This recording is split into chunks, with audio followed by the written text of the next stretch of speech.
You need to be alone and to become empty so that the Holy Spirit will fill in something better that you want in your life.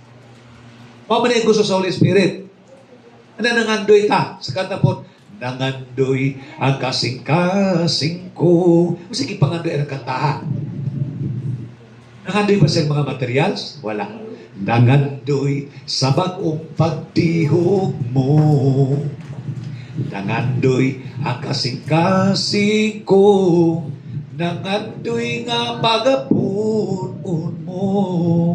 Puna ako maunay ipangandoy sa mga tinuod nga alagad.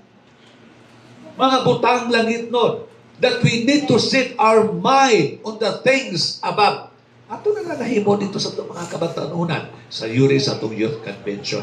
Maunay pagpanudlo. Apan unsa may atong giapo